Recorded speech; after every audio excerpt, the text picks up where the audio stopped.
مولانا محمد مسلم رحمانی امام خطیب جامع مسجد دوسری مرتبہ انہوں نے وہاں سے تشریف لایا ہے. میں ان سے نہایت ہی ادب و احترام کے ساتھ گزارش کرتا ہوں اور میں اس شعر کے ساتھ ان کا استقبال بھی کرنا چاہتا ہوں کہ شہنشاہ بلاغت چلے آئیے، شہنشاہ بلاغت چلے آئیے، تاجدار فصاحت چلے آئیے، لیکن گلزار طیبہ کی گل کی مہک مشکبار خطابت چلے آئیے. اور کسی نے یوں کہا ہے کہ ان کے شان میں کہ مقرر عظیم آ رہا ہے، جان لطف عمیم آ رہا ہے، مقرر عظیم آ رہا ہے، جان لطف عمیم آ رہا ہے، اہل محفل کو شادمہ کر کے فکر فن کا شمیم آ رہا ہے. میں نہایت ہی ادب و احترام کے ساتھ حضرت الحمد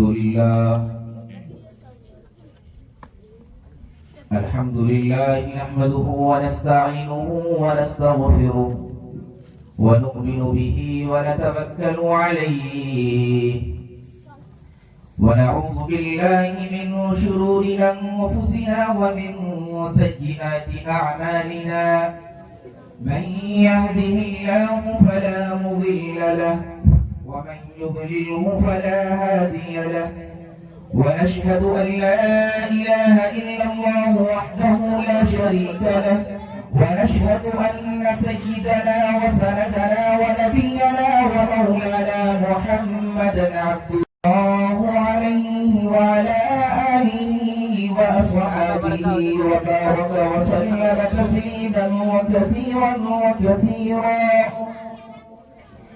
أما بعد فأعوذ بالله من الشيطان الرجيم.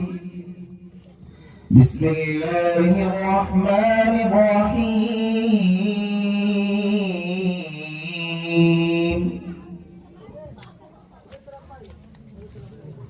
يعلمون ظاهرا من الحياة الدنيا وقال تعالى والذين أوتوا العلم درجات وقال تعالى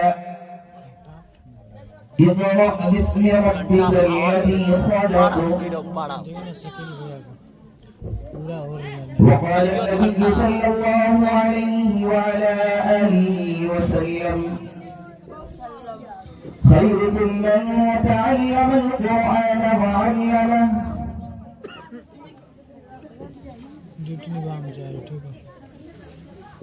وقال عليه الصلاة والسلام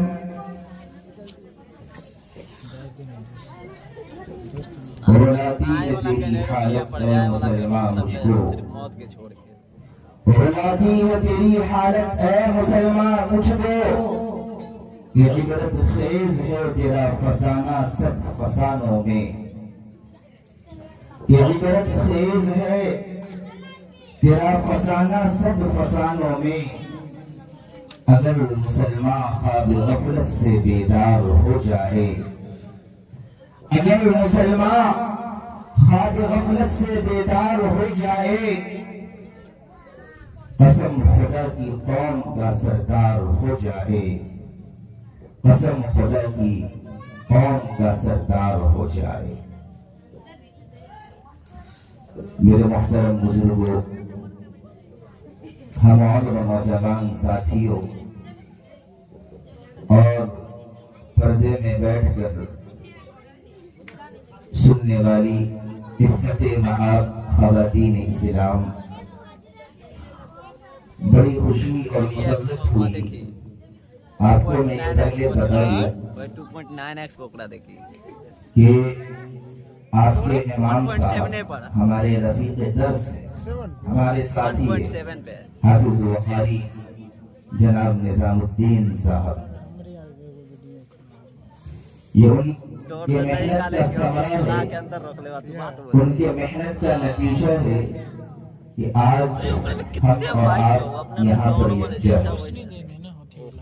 انہوں نے ایک ہفتہ پہلے مجھے دعوت دی کہ بھائی آپ کو آنا ہے.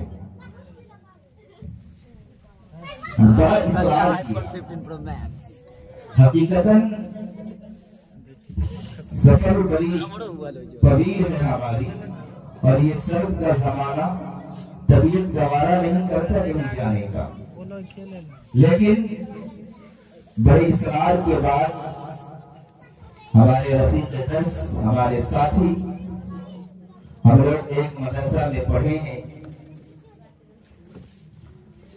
تو ان کی بات نہ کاٹتے ہوئے ہم نے کہا چلیں دیکھ لیں کہ ان کی محنت، اور آج ہم اور آپ اس کے بینر تلے بیٹھے ہوئے ہیں، مکتب اسلامیہ کہ یہ طلبہ اور طالبات اور اولیاء آباد کی سرزمین کے جتنے بھی میرے نوجوان بزرگ ساتھی اور میری ماں بہن، میں کوئی زیادہ لمبی چوڑی گفتگو نہ کرتے ہوئے اختصار کے ساتھ دو تین باتیں آپ کے سامنے عرض کرنی ہیں حالات کے تقاضے سے، اور حکم ہوا ہے کہ خصوصی طور پر خواتین کے حوالے سے۔ میرے محترم، ہم سب کے آقا جناب محمد رسول اللہ صلی اللہ علیہ وسلم کے پاس سب سے پہلا وحی جب آیا، وحی اللہ کے پیغام کو حضور کے پاس لانا، یہ کام کون کرتے تھے؟ فرشتوں میں یہ سب سے افضل ہے حضرت جبرائیل علیہ السلام۔ اللہ تبارک و تعالیٰ کے پیغام کو ہم سب کے آقا جناب محمد رسول اللہ صلی اللہ علیہ وسلم کے پاس لاتے تھے۔ حضرت جبرائیل اللہ کے نبی کے پاس قرآن مجید کی پہلی آیت لا کر دیے۔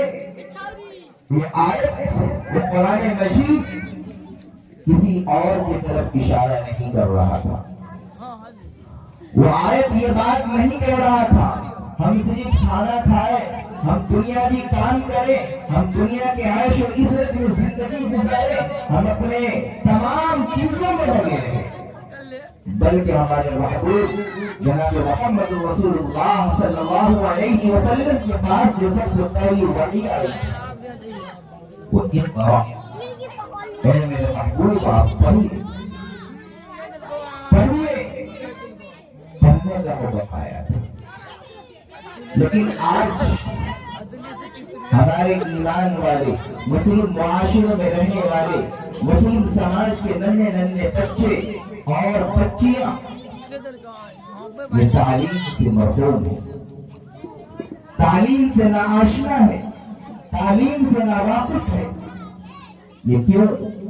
یہ مکتب اسلامیہ سے پہلے جب بچہ پیدا ہوتا ہے تو سب سے پہلا مدرسہ بچے کا ماں کا گود ہوتا ہے۔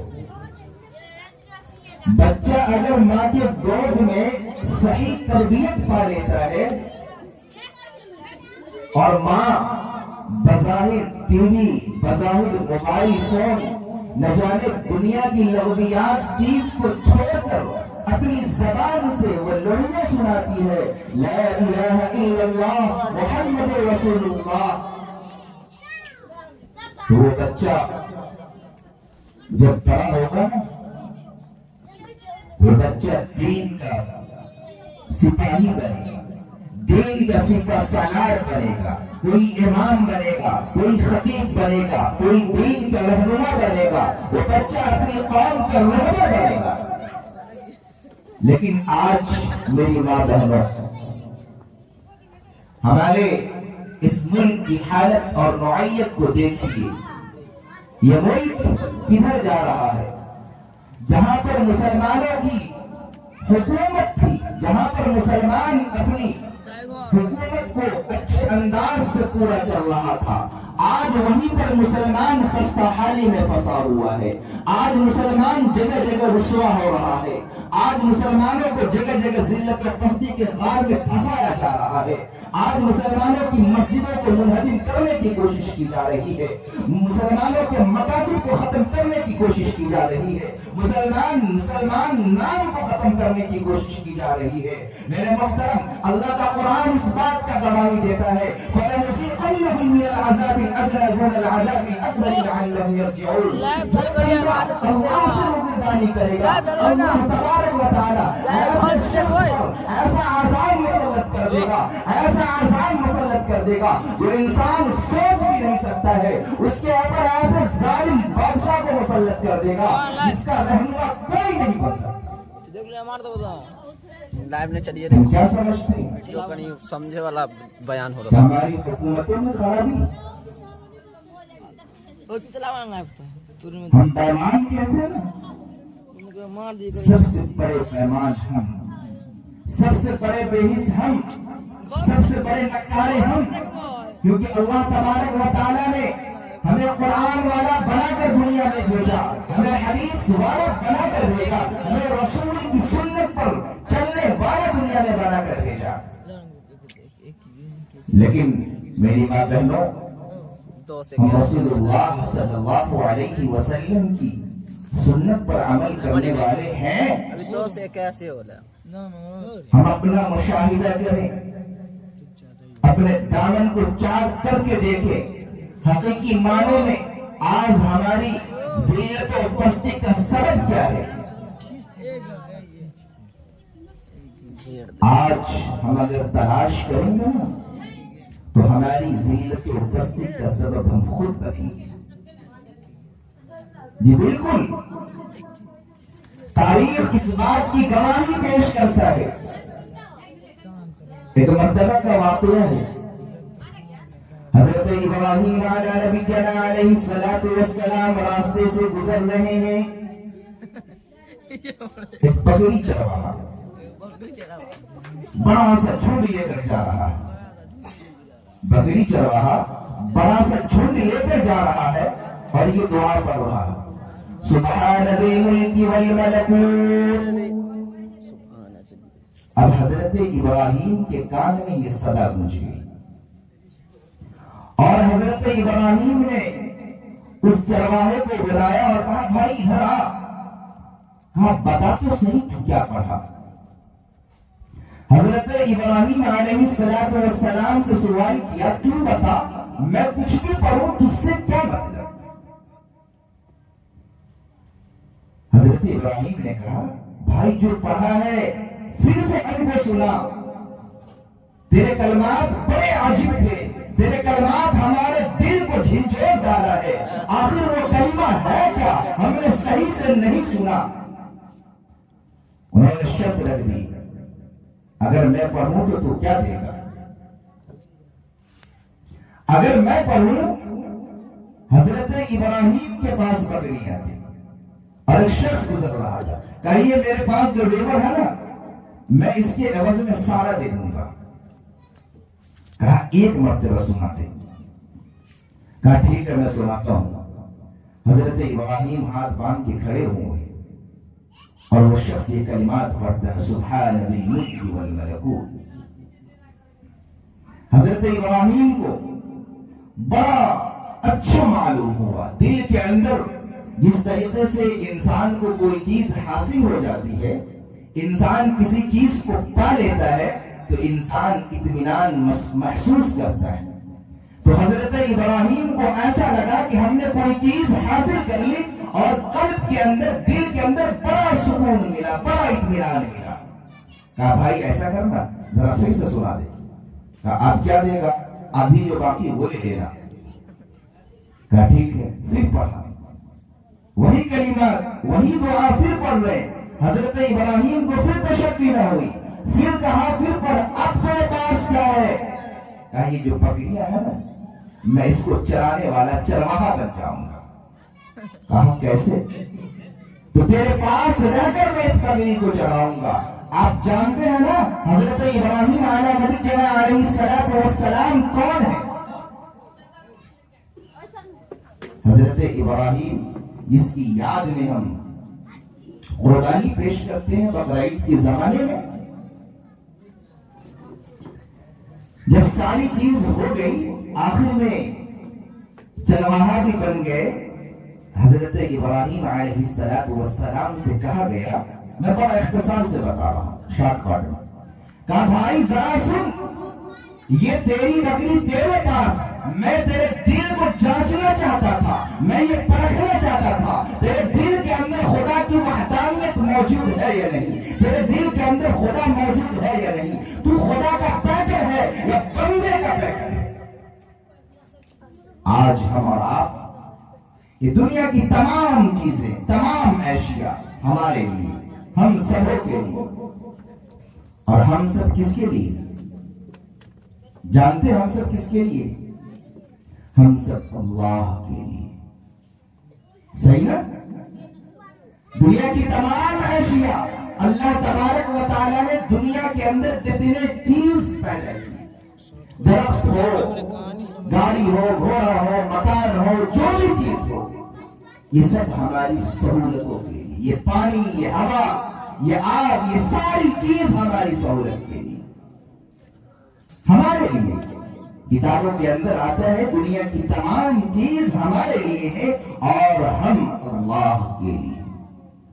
اللہ تبارک و تعالیٰ قرآن کے اندر ارشاد فرماتا ہے کہ انسان، خطبے کے شروع میں ہم نے قرآن کی آیت پڑھی تھی مختصر سی، اللہ تبارک و تعالیٰ نے فرمایا انسان دنیا کے اندر ایک اتنی سی زندگی، ایک چھوٹی سی زندگی میں ایسا گھس چکا ہے، ایسا گھس چکا ہے جو ہم کو بھلا بیٹھا، اپنے رب کو بھلا بیٹھا ہے، اپنے رب سے غافل بنا بیٹھا ہے، اپنے خداؤں کو، وہ خدا جو تمام کائنات کا پالنہار ہے، وہ خدا جو ہم کو کھلاتا ہے، وہ خدا جو ہم کو پلاتا ہے، وہ خدا جو ہم کو زندہ کرتا ہے، وہ خدا جو ہم کو موت دینے والا ہے، اس خدا کو انسان بھول بیٹھا ہے۔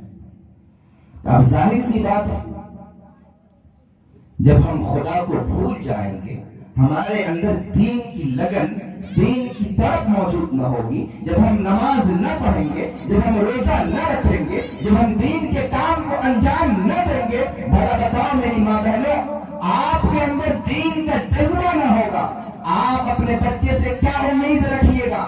آپ کا بچہ متقی پرہیزگار بنے، ماں اپنے بچے کو چھاتی کی دودھ جو پلاتی ہے، اس دودھ کے اندر ماں کی جو صفت پائی جاتی ہے، اللہ تبارک و تعالیٰ نے اپنے حبیب کے ذریعے یہ بات بتلائی، ماں نیک ہے، شریف ہے، دیندار ہے، جیسے بھی ہے، اس دودھ کے ذریعے سے ماں کا کردار بچے کے اندر جاتا ہے۔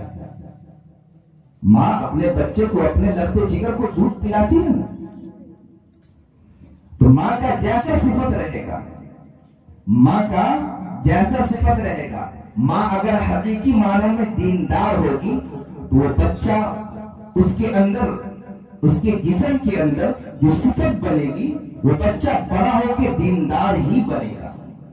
ماں بد کردار رہے گی، بد چلن رہے گی، اسے کلمہ کا نہ پتا، اسے روزہ کا نہ پتا، اسے نماز کا نہ پتا، اسے زکات کا نہ پتا، اسے اپنے آپ کا نہ پتا، اسے اپنے خدا کا نہ پتا، بھلا بتاؤ وہ بچہ کو کیا تربیت دے گی، کیا تعلیم دے گی؟ کیونکہ ماں کا گود پہلا مدرسہ ہوتا ہے بچے کا۔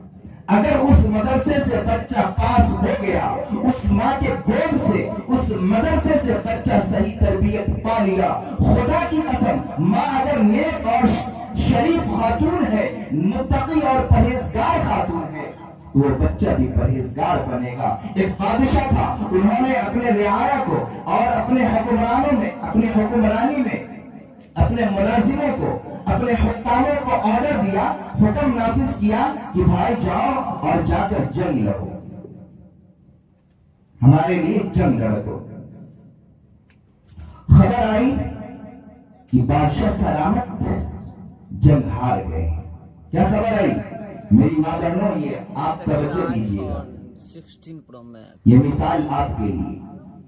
خبر آئی کہ جنگ ہار گئے. بیوی کو پتا چلا. بادشاہ کی ملکہ کہتی بادشاہ سلامت آپ فکر نہ کریں, جنگ جیت چکے ہیں, کامیابی ہماری ہے.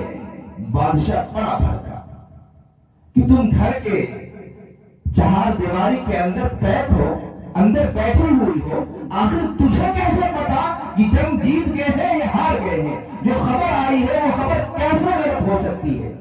بادشاہ بھڑک پڑے. بادشاہ بھڑک پڑے. ملکہ نے کہا کہ بادشاہ جنگ جیت چکے ہیں. پھر کچھ دنوں کے بعد پتا چلا کہ حقیقی معنوں میں جنگ جیت چکے ہیں. کامیابی ہماری ہوئی ہے, کامیابی ہماری, فتح ہماری ہوئی ہے. بادشاہ اپنی ملکہ کے پاس جاتے ہیں اور پوچھتے ہیں کہ ذرا بتاؤ کہ تجھے کیسے پتا چلا کہ جنگ جیت گئے؟ اپنی بیوی سے کہتے ہیں کہ بادشاہ سلامت آپ کو معلوم نہیں, میرے جسم سے, میرے شکم سے جو بچہ پیدا ہوا وہ بچہ اس جنگ میں شریک ہوا ہے. آپ کو پتا نہیں, جب میں اپنے بچے کو دودھ پلاتی تھی تو سب سے پہلے مصلی بچھا کر 2 رکعت نفل نماز پڑھتی تھی. جب بچہ میرے بطن میں تھا, میرے پیٹ میں تھا, میرے شکم میں تھا, تو میں قرآن کی تلاوت کیا کرتی تھی صبح شام. اللہ تبارک و تعالی نے ارشاد فرمایا قرآن کی تلاوت جو کرنے والا ہوگا وہ میرا خاص بندہ اور بندی ہوگی.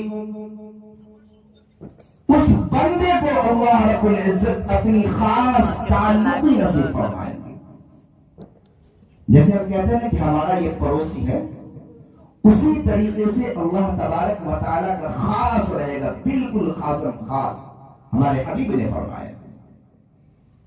تو بادشاہ سلامت کی اہلیہ نے فرمایا کہ جب بچہ یہ میرے پیٹ میں تھا, یہ جب پل رہا تھا تو قرآن کی تلاوت میں صبح شام کیا کرتی تھی. جب بچہ پیدا ہوا اور اس کو دودھ پلانے سے پہلے جب یہ دودھ پینے کے لیے ہوتا تھا تو سب سے پہلے میں وضو کر کے 2 رکعت نفل نماز پڑھتی تھی اور اس کے بعد میں اپنے بچے کو دودھ پلاتی تھی. بھلا بتاؤ یہ بچہ اور میری شرافت, میری نیکی کا ثمر اللہ تبارک و تعالی غلط کیسے دے سکتے؟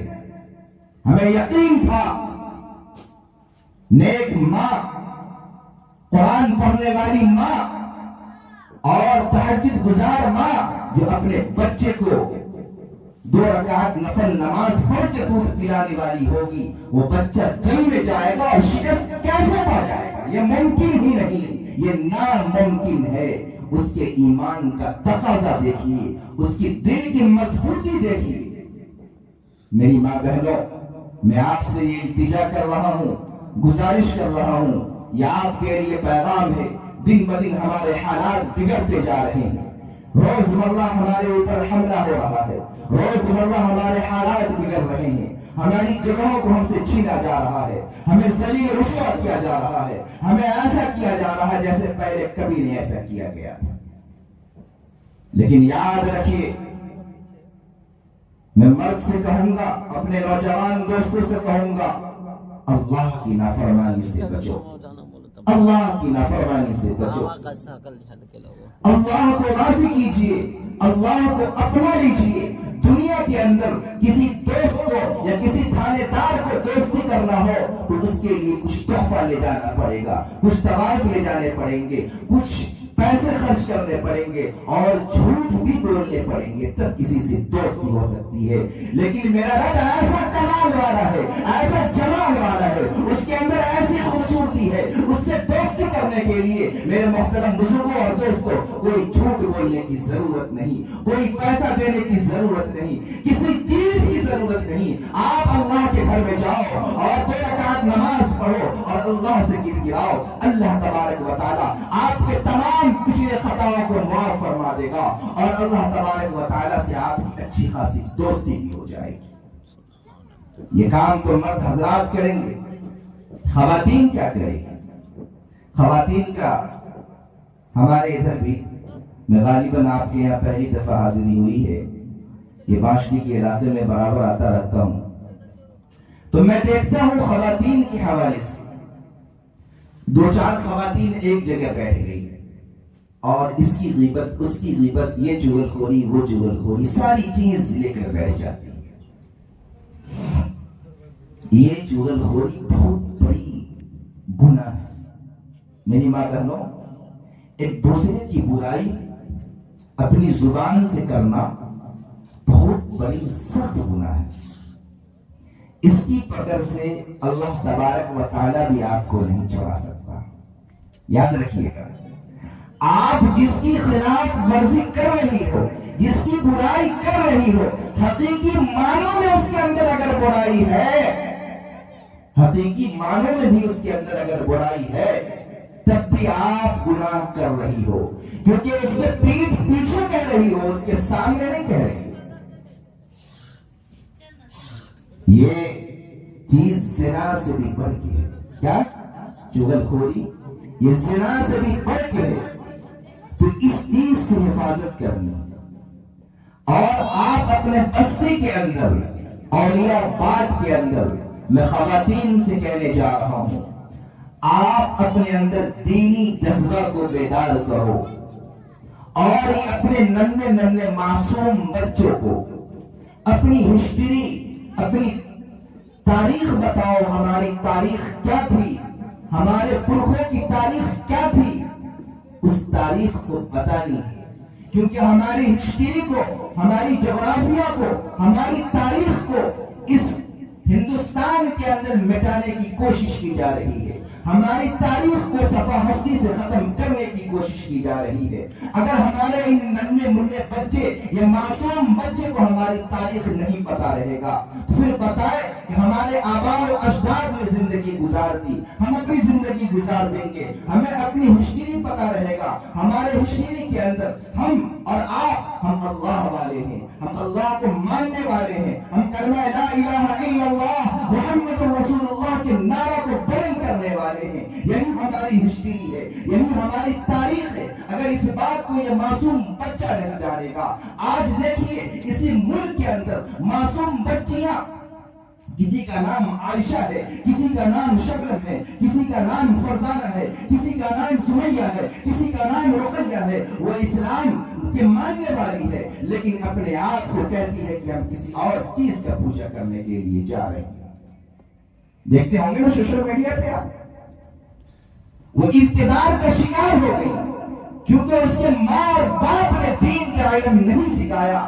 اللہ کے رسول صلی اللہ علیہ وسلم نے ارشاد فرمایا، کلکم راع وکلکم مسئول عن رعیت، ہر ایک شخص ذمہ دار ہے، چاہے وہ گاؤں کا سرپرست ہو، چاہے لڑکی کا باپ ہو، ماں ہو، بھائی ہو، بہن ہو، اس حالت میں، اس جگہ پر اس کی سرپرستی جو بھی کرتا ہو، اگر اس کے پاس نہ ماں ہے، نہ باپ ہے، نہ بھائی ہے، نہ بہن ہے، تو اس لڑکی، اس بچی کی سرپرستی پوری بستی والوں پر آتا ہے۔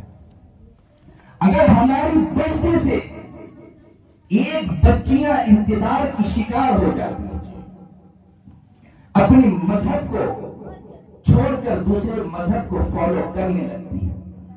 آپ دیکھیں ہوں گے کچھ دن پہلے پیپر کی سب سے پہلی صفحہ زینت بنی ہوئی تھی، ایک عالمہ لڑکی نے غیر مسلموں سے شادی کر لی۔ دیکھیں نا کیا عالمہ لڑکی، وہ اقتدار کا شکار ہو گئی۔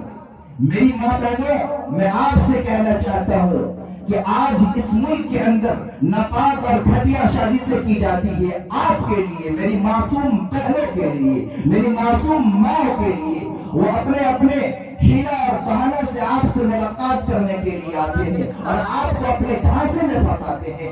ایسا نہ ہو کہ آپ بھی ان کے جھانسے میں پھنس جائے اور آپ بھی غیروں کے اقتدار کا شکار بن جائے۔ تو یہ چیز کیسے ختم ہوگی؟ اس کے جواب کیسے ملیں گے؟ سوال تو وہ کر رہا ہے، ہم جواب کیسے دیں گے؟ جواب جب ہم کو معلوم ہوگا تب نہ ہم دیں گے۔ ہماری تاریخ، ہماری ہسٹری، ہماری جغرافیہ معلوم ہوگی تب نہ ہم دیں گے۔ اگر ہم کو کچھ معلوم نہیں تو پھر ہم کیا جواب دیں گے؟ آپ کے سامنے آپ کے خدا کی برائی کی جائے گی، آپ کے سامنے آپ کے نبی کی برائی کی جائے گی، آپ کیا کرو گے اس وقت؟ کیا کرو گے اس وقت؟ کیونکہ آپ کو اپنے نبی کا نام پتہ نہیں، آپ کو اپنے خدا کا پتہ نہیں ہے، تو پھر آپ کیا کیجیے گا؟ آپ ہاتھ پہ ہاتھ ڈال کے بیٹھے رہیے گا اور غیروں کی برائی کو سنتے رہیے گا۔ اس لیے میری ماں بہنوں، آپ سچی پکی مسلمان بنیے، اور بالخصوص آپ اپنے ایمان کو زندہ کیجیے۔ آپ جانتے ہیں تاریخ کے اندر بہت ساری ایسی مشکلیں پڑی ہوئی ہے، آپ کے حوالے سے خاص کر فرعون کی باندی تھی، میری ماں بہنوں، فرعون کی ایک باندی تھی، اور انہوں نے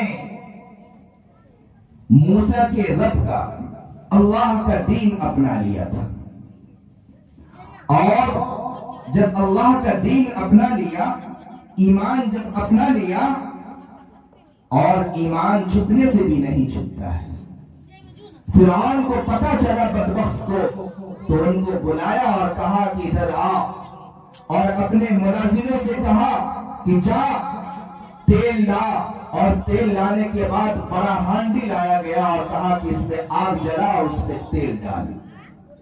جب تیل ڈالا جاتا ہے تو ہانڈی اس پر چڑھائی جاتی اور تیل کو بالکل کھولا دیا جاتا ہے۔ کہا سن، تجھے 2 آفر کرتا ہوں میں۔ کہا کیا؟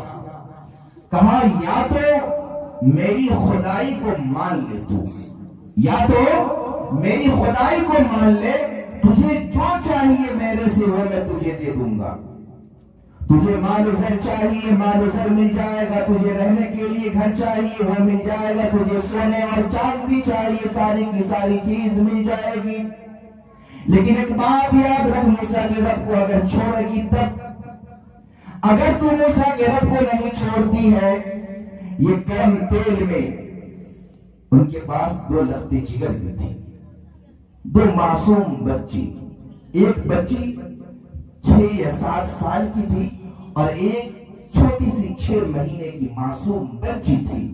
کہا تیرے آنکھ کے سامنے میں اگر تم موسیٰ کے دین کو نہیں چھوڑے گی، تیرے آنکھ کے سامنے میں تیری بڑی بچی کو یہ کھولتا ہوا تیل میں ڈال دوں گا۔ کہا ہے فرعون تو فکر نہ کر، مجھے ڈرانے کی کوشش نہ کر، میرے پاس اگر اور بھی بچی رہتی نا، میں اسے بھی اپنے خدا کے دین پر قربان کر دیتی، میں اسے بھی اپنے خدا کے دین پر قربان کر دیتی، میرے پاس تو بس 2 ہے، میرے پاس بس 2 ہے۔ فرعون نے کہا کہ یہ بدبخت نہیں مانے گی، اور فرعون اس بدبخت، اس معصوم بچی کو، ننھی سی بچی کو اس کے ماں کے سامنے میں، اس کے ماں کے سامنے میں، بھلا بتائیے کہ ماں کے سامنے میں کوئی ننھی سی بچی کو گرم تیل میں ڈالا، اور فرعون پکڑا اور اس معصوم بچی کو گرم تیل کے اندر ڈال دیا۔ اب بھلا بتا تو اپنے موسیٰ کے رب کے دین کو ٹھکراتی ہے یا نہیں ٹھکراتی ہے؟ وہ خاتون کہتی ہے میں ہرگز نہیں ٹھکرا سکتی، ہرگز نہیں ٹھکرا سکتی۔ اس کے سینے پر، اس کے چھاتی پر، اس خاتون کے چھاتی پر 6 ماہ کی بچی لیٹی ہوئی ہے۔ فرعون ظالم جابر اس ننھی سی بچی کو اٹھایا اور اٹھا کر اس تیل میں ڈال دیا۔ وہ بھی تو ماں تھی نا، اس کا کلیجہ تو پتھر کا نہیں تھا۔ آج ہم اپنے بچوں کو، بچیوں کو ذرا سا ٹھنڈ رہے گا دین کے کام میں، مدرسے میں، مکتب میں بھیجنے کے لیے، بچہ تو ٹھنڈا میں مر جائے گا، بہت زیادہ ٹھنڈی۔ بہرکیف وہ فرعون اس ماں کے سامنے میں اس معصوم چھوٹی سی، جس سے نہ کوئی غلطی ہوئی نہ کوئی گناہ ہوئی، ڈال دیا، پھر ماں کو بھی پکڑ کے ڈال دیا۔ ماں یہ کہتی ہوئی مری